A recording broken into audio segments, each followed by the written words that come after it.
with Alex from Premier League. Morning, Mikel. How are you? Morning. I'm good, thank you.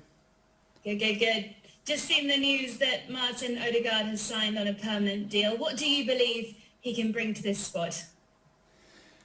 Well, a lot of things that he brought last season. He made us better. We needed more options, alternatives, creativity, and players that can be models in this football club. And he is still a really young man, but he has huge experiences in different clubs already, and he has a unique talent for the way we want to play. So I'm delighted that the club has made an effort, and we have now Martin in a permanent deal here. And what's the latest on Aaron Ramsdale? Is he in contention to feature at the weekend? We will see. There is still some paperwork getting done. He had his medical almost done as well, so there are a few things still with Sheffield to be resolved, so we're going to have to wait. And after a tough start to the new Premier League season, how have you tried to lift your players and boost morale this week at the training ground? Putting things into perspective, we have an incredible 48 hours before the match, which created a big uncertainty and probably an unprecedented Arsenal lineup. We tried everything that we had in that game. It didn't work out. We knew the consequences of that externally, what it went to men, but internally the reaction has been incredibly positive. It's one day of Premier League football. We have the whole season ahead of us, and any negativity that's going to try to surround the football club is going to be out of these walls. So the players aren't feeling any pressure, you're not feeling any pressure? If you don't feel pressure in football, in any elite sport, I think you pick the wrong profession. I think it's responsibility, it's not pressure. We have the responsibility to do our best under any circumstances. Unfortunately now the circumstances are uncontrollable. The only thing that is going to happen is something that you don't expect, that's for sure. And then you have to try to adapt and do the best as you can, and that's what you have to ask yourself. The rest is about a result, and you know that you're going to be judged on that result. That doesn't mean you are doing a good or a bad job because you win or lose a football match. And what is the latest team news ahead of Sunday? How are the players with COVID doing? It's still very uncertain. I cannot give you any answer today because I don't know. I don't know if they're going to be able to train in a few hours, if they're going to be able to compete at the weekend. I don't know.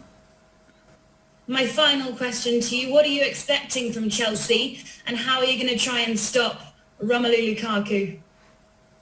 Well, from Chelsea, I expect what they've done over the last few years. They are a top team full of world-class players with a great manager. They are the champions of Europe, and we expect a really competitive match. It's what I expect about our team. Our fans, that they're going to be supporting the team right behind them from the beginning because they've been missed so much, and we're going to go there to win the football match.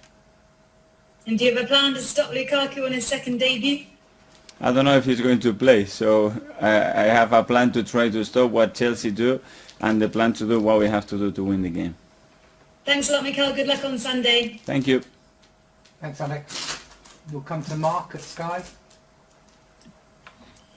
Morning, Mikel. Can you hear me okay? Yes. Mikel, just going back to the unfortunate situation with the 4 players that tested positive for COVID. First of all, are they well? Are they okay? Are they suffering badly, or are they in a good shape? Well, they had some tough days, to be fair. Laka still hasn't trained, so he's not been really good. Oba had a training session yesterday, but yeah, they were affected by the virus, and Alex something similar as well. So yeah, they were ill. There's a suggestion that it came from a party that Oba had on the Tuesday before the game against Brentford for his son. So it was a sort of a family and friends gathering. Can you confirm that that's where potentially it came from? And is it disappointing that they had that environment before such a big Premier League game? I don't know where it came from. We can guess. It came from a week before. We had cases that they had 3, 4, 5 positive and negative tests, and then they are positive. We have no clue where it came from, to be fair. Can you confirm in terms of the players, are they vaccinated? Are they double jabbed? Are they single jabbed? Most of them are double vaccinated, others they have one vaccine, so we are trying to encourage them to get vaccinated because they're going to protect themselves, their families, obviously the environment around the club.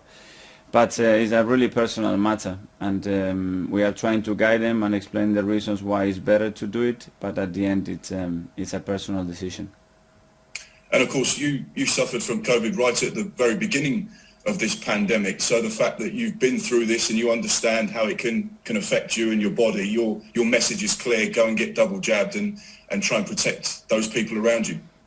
Yeah, but I think it's more powerful. It's coming from the government. It's not about protecting ourselves, it's about protecting the people around us as well. So I think it's a gesture of generosity. I don't know if somebody is completely convinced at the beginning to do it, but you see that the benefits at the moment are much bigger.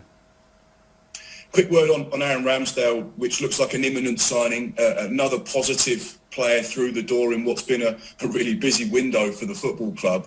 Do you see Aaron as someone that will be a number one or someone to challenge Byrne? How do you see that dynamic playing out? Because to have two great goalkeepers is obviously what you want. Well, it's what we want. Is what we've always been the case at this football club. Is nothing new. We're gonna have two different profiles, two different stages in their career. Aaron is a really talented young goalkeeper with already a huge experience and international for England, and he's going to bring competition, which is what we want: create competition, healthy competition, quality competition in every position, and we needed a goalkeeper there, and we identify Aaron as the ideal option. A quick word on Chelsea. I know you touched upon it there. You beat them in the pre-season games. How significant could this performance and result be to change the narrative of the way the season has started for Arsenal? Well, after a defeat, the best way to put things away is to win. And football matches, when you win them, you create a different context, different environment, and energy around the place. Our focus is in trying to get the best possible performance, and then the result will be a consequence to that. So our main focus has to be there. And finally, from me, when you look at everything that you've had to deal with over the course of the last week with COVID and player signings and various issues in the start of a new Premier League campaign and the pressure that is being spoken about in the media, how have you personally dealt with this? Has this been your biggest challenge since becoming Arsenal boss? No, I think I have bigger challenges since I've been in here for 18 months, believe me. And a lot of things that happened, we will look at them with perspectives in maybe not now, because a lot of people are not interested to analyze what is happening now. But in 1 year, 2 years, 3 years time, when we look back, we will say a lot of sense is what happened. Thanks, Mikel. Yeah. Thanks, Mark. Come to George at the BBC. Thanks, Mark. Mikel, sorry to go back to last week again, but I just wondered, last season, Tottenham, Man City, Aston Villa, Newcastle all had games postponed because of a COVID outbreak. How close was it for your match being postponed, and are you surprised it wasn't? Yes, I was surprised, but the regulations or the regulators decided that the best thing to do it was to play the game. Did you ask for it to be postponed, and was Lacazette and Aubameyang in your starting 11 last week? What we did is what we had to do through the club doctor as well, explain the situation, how it developed, and the risk that we could see there.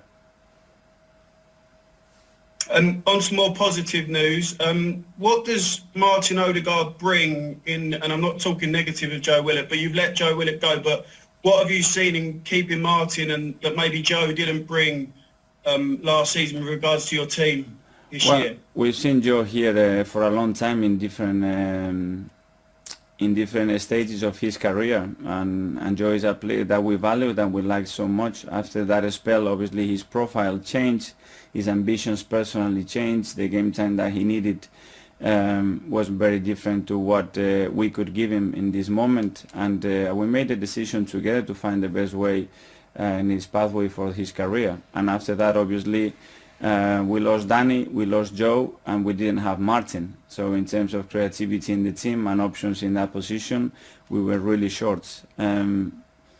you see the numbers and what we did after Christmas when Martin was in the team, when we had people like Emil, the team performed at a completely different level.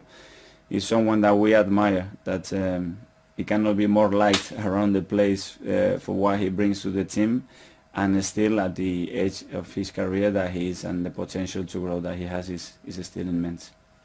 Aaron Ramsdale, can I just ask, why should Arsenal fans be excited about the signing? Because he's received some, I'm loath to talk about Twitter trolls already, but there's been some criticism online. So why should Arsenal fans be excited about signing Aaron Ramsdale for you? I think they're going to love his personality, his character, the quality that he has as a goalkeeper and what he's going to offer. I think give him some time. He's a young goalkeeper as well, but with a huge potential. Have you finished spending yet, or is there still more to come? Well, there's still 11 days to go, and we still have things to do.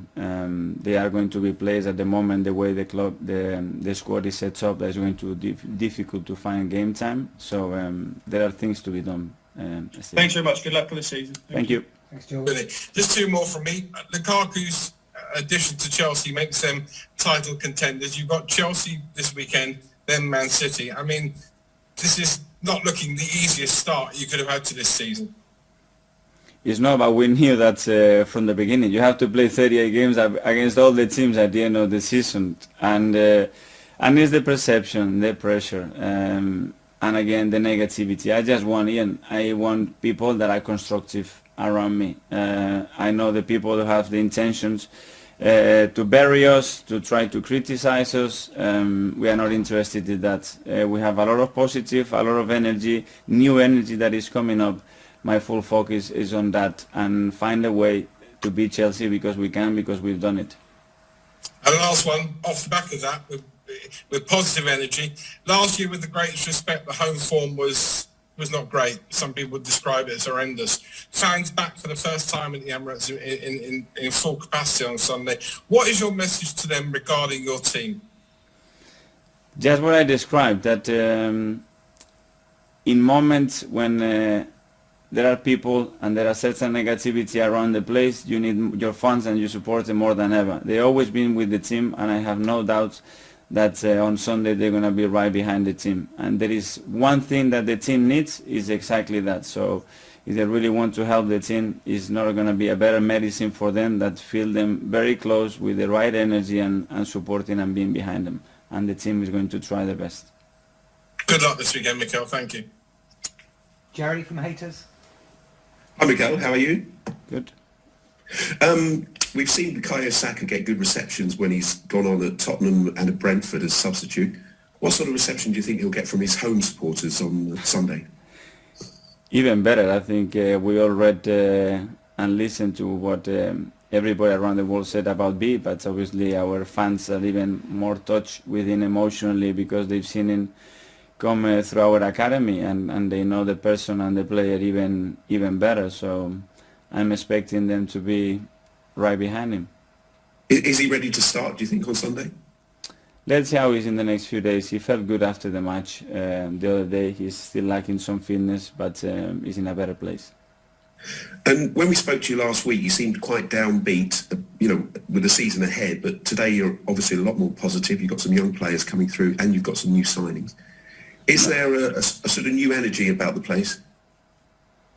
Well, we try to have all the time the most positive energy around the place. I like to be always positive. I love challenges, and we had a challenge. I knew we had a challenge a year and a half ago with everything that was coming on. Just embrace it. Do the best that we have, the best that we can do every single day. Try to create the best possible atmosphere and context around this place, and things will happen. And just finally, it's a London derby. Chelsea would probably go in as favourites given their current situation. But historically, you've got a good record at home to Chelsea. And as I say, a London derby, it does seem to sort of throw form out the window. Does that give you real optimism? It gives me, I can't wait for the game to be there and have our fans back after 18 months without them, with full capacity. So this is why we are here, to experience those moments and hopefully give them what they deserve. Thank you. Thank you.